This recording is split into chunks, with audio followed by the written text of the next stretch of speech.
Hey everybody, it's TJ Hunt, and today I'm going to talk to you about physical and mental barriers. So, obviously, we're all born with certain propensities about our bodies and even our minds. You know, a lot of us are naturally gifted in certain ways. But the thing is that most of the limits that we think we have are just illusions that we create in our minds. So, there's a man named Mark Devine. He's a former Navy SEAL, and now he's an author, a motivational speaker, all those kinds of things.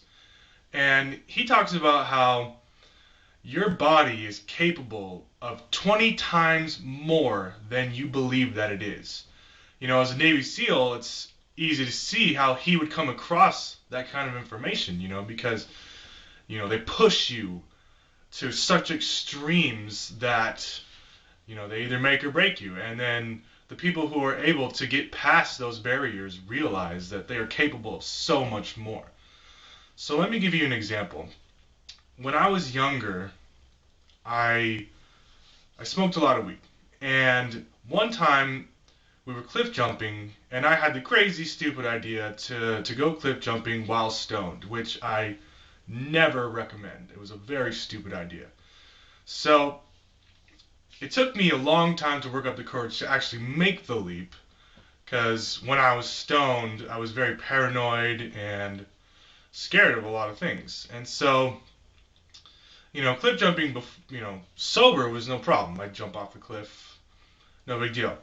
So, after taking me so long to make the leap, I jumped off the cliff and leaned forward slightly, hitting my chest on the water from a 60-foot cliff, knocking the air out of me.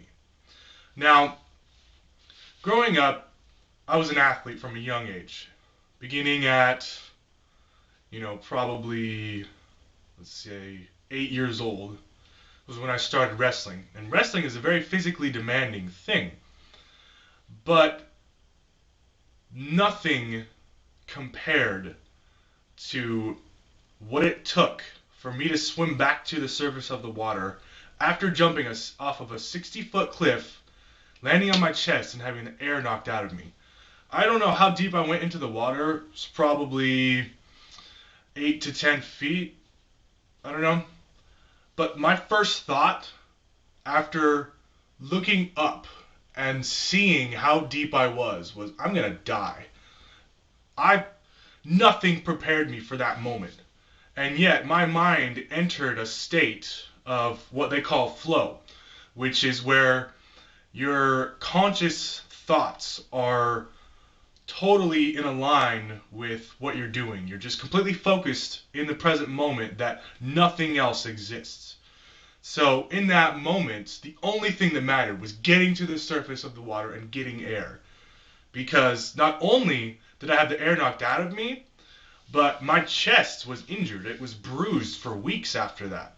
So, your body is capable of so much more than you believe. And the reason for that is because your mind is what pushes your body. And there are no limits on your mind. There is absolutely no limits on your mind and what you can imagine, what you can think of, what you can create with your mind. Now, obviously, some people are born with disabilities or whatever, but I'm talking about the rest of us, the ones of us who are naturally gifted with a healthy body and mind. And so you're capable of 20 times more than what you believe you are. Never forget that. Take care, everybody.